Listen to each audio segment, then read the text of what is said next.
Okay, let me just wipe this screen off. All right, you crazy animals.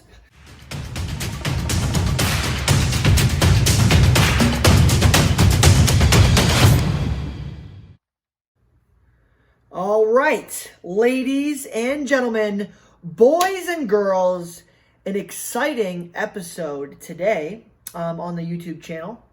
We're going to be evaluating 2 online arbitrage deals. One good deal that did very well for me and one bad deal that completely has tanked the bed. And I'm going to be analyzing these 2 deals very thoroughly and showing you guys the plethora of different angles that you should be analyzing online arbitrage deals. Now, very rarely when I do retail arbitrage will I even look at a keep it chart. Oftentimes I'll just buy it.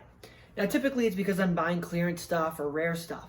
But online arbitrage, you would be a fool to not look at a keep it chart. An absolute fool.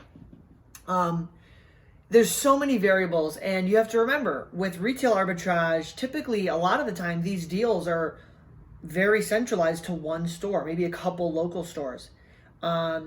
In online arbitrage, the whole world has access to these deals. You're competing with a lot more people. So I'm going to jump right into it and show you guys exactly. We're going to start with the bad deal. Actually, no, I want to start with the good deal, actually, because it's more exciting. Okay, so let me close out of here so you don't have to see my shining face. So these beautiful Mickey Mouse campfire sets, they are out of stock right now on Shop Disney. But I got them for $19.99, right? Beautiful deal, out of stock. But check it out. We are cranking these puppies right now for $69.99. I'm cranking sales. I think I only have a few left, okay? I mean, look at the ROI on this bad puppy here. $69.99. We paid plus shipping and prep maybe $23. 92% ROI. Okay, now let me tell you what I was thinking when I purchased this deal. So we're going to go to all. I bought this back in September, I believe. So what we're going to do is we're actually going to, I bought this and go like this. I'm going to show you guys the keep it chart just like this. This is what I was looking at when I made my buying decision. And what's the first thing that I realized? Okay, well, our floor is at $30. So with a floor is kind of like, it's not going to go lower than 30. You know, worst case scenario, you know, either Shop Disney was on this or some seller that was lowballing us at 30. So that was my worst case scenario. So in the back of my head, I knew that if we had to sell them at 29, we were only going to lose 13 bucks. Okay, which actually is pretty high. This would be a little bit risky if I thought they were going to crash to $29.99. Usually on an online arbitrage deal, I will look for an item where the floor is break even. This, slightly more risk, because if this person got back on at $29.99, we would be out at 130 bucks at a 10-unit order. But because I saw, look, they ran out of stock here. And there was the sellers, look, they never got more than 2 offers on this, and everyone kept running out of stock. So to me, this tells me that the supply for this item is very low. The demand obviously isn't super crazy. You know, it looks like when they were selling it at 30 bucks, it did pick up, but I look at this keep it chart and I'm like, we're going to stay at 69. Especially for Christmas coming up. That was my thinking. So yeah, I mean, $19, I mean, you really can't go wrong on this deal. Again, it was a little risky with this here. The floor, it would be lose money, but I'm like, fuck it.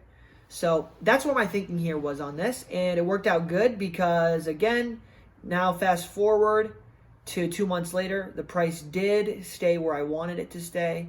And I'm getting sales, 169 sales rank in toys is pretty good. So this was a great deal. I'm glad I bought this. And if this was still in stock, I'd buy more, you know.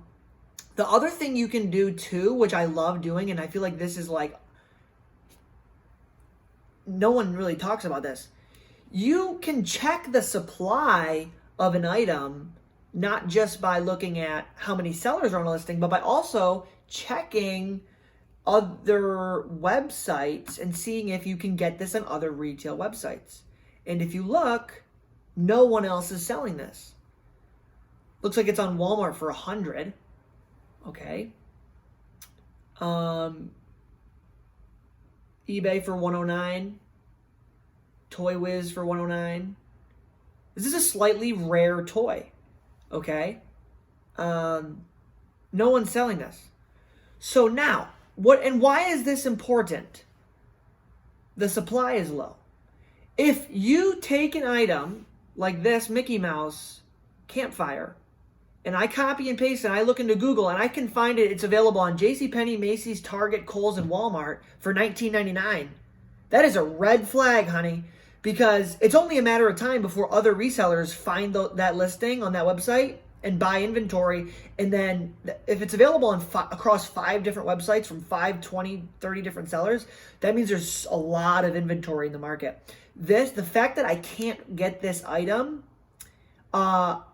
anywhere, and that the places you can get it are selling it for $109 is a great opportunity. Now, obviously it's not doing crazy velocity. It's probably only doing maybe 10 units a month, but even still, that's $200 cash flow, maybe. I think I bought like 20 units. Made like $400 on these puppies. So that was a great deal.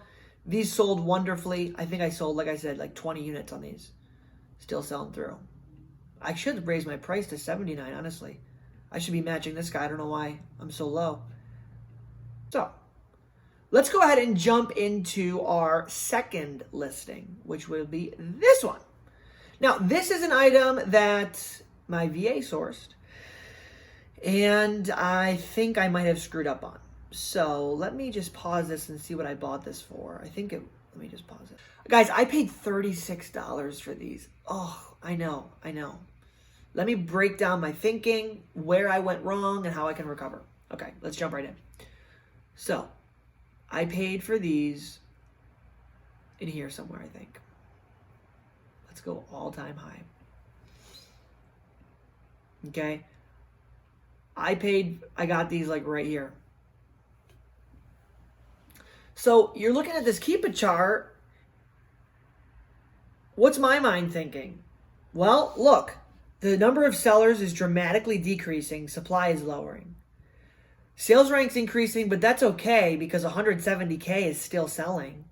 And the price is going up fast. So when the price is going up and the number of sellers are going up, that's not good because the number of sellers are going up. It's only a matter of time before the price drops. But when the price is going up and the sellers maintain or decrease, like what's going on here, sellers decrease and then maintain, this is amazing, amazing, amazing. This is perfect. But here's what I failed to consider. Amazon has fallen off in the past several times, and I just assumed that, they've fallen off a little bit longer, they're going to stay off. And guess what, honey? They didn't. So Amazon now is back on this.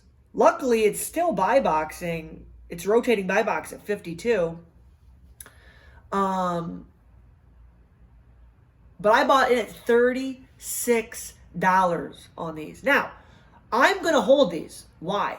Because, oh wow, look at the number of new sellers. Why would people buy into this?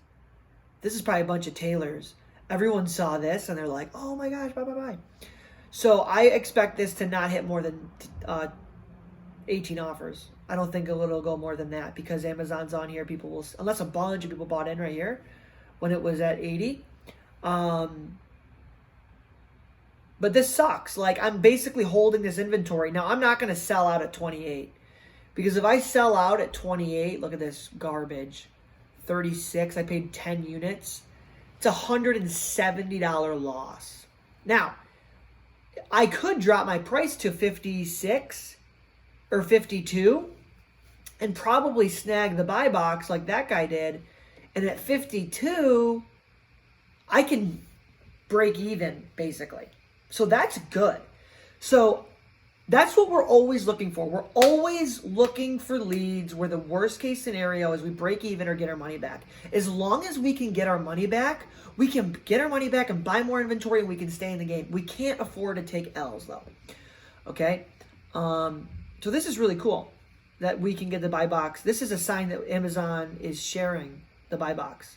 Because look, Amazon was on it at the time they went up.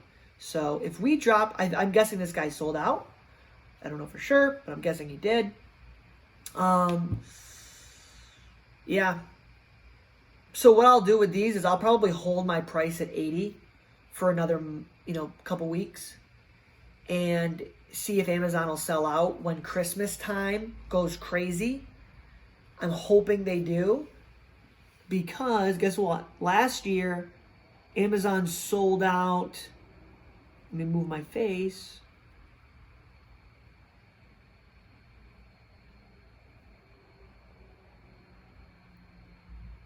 Last year, Amazon sold out and they got back in stock December 14th. So, yeah, we hit a peak at December 6th. We're not even in December yet. So I'm praying that based on last year's numbers, we can sell out. They can sell out and we can get a run in here. We only have 10 units, so it's not going to take more than a week to sell those. But yeah, I'm holding these. I'm holding. I'm not going to try to sell at 28 for a loss. That's just stupid. So something like this, guys, hold. Hopefully you don't have to hold it more than a few weeks longer. Like I said, if you were really desperate and you have all of these crazy leads, let's say that I had like 100 units of this. It might be smart to drop the price down to 51, get the buy box, maybe sell through half of your inventory, hold the rest. It's a lot of things you can do. A lot of things you can do here. But that was my thinking. Looking back on this, when Amazon is on and off like this, I shouldn't have bought this. I shouldn't have ever bought this. Like, if you look over the past 4 or 5 years, Amazon has been selling this steadily. This should have been a no-go. I took a little risk. It could hurt me. We'll find out. But yeah, that's pretty much it for this video, guys. I wanted to basically share with you 2 good leads, 2 bad, and 1 good lead, 1 bad lead. If you guys haven't already subscribed to the channel, that helps me out a lot. Okay, and I'm going to put some links below. If you guys are looking to get started with online arbitrage, I have my remote access systems. We also got 25% off a prep center services here in Miami, iLogistics. I use them myself. They do great stuff. So I'm going to put all of those links down below for you guys. Go ahead and check those out. Also, we got a new website up live now, Taylor Jones Official, no underscore, just TaylorJonesOfficial.com. I'll put that below. Miami 2022 tickets are going to be going on sale very soon in the next couple weeks. Also, Jameson Philippi and I are going to be doing an arbitrage deep dive. Those tickets are on sale now. That will be in February of next year. We have virtual and in-person tickets available. Also, we have the Costa Rica travel experience, which will be in March 15th, I believe, for 5 days. That's $9.97, and you guys can also get that at TaylorJonesOfficial.com. Until next time.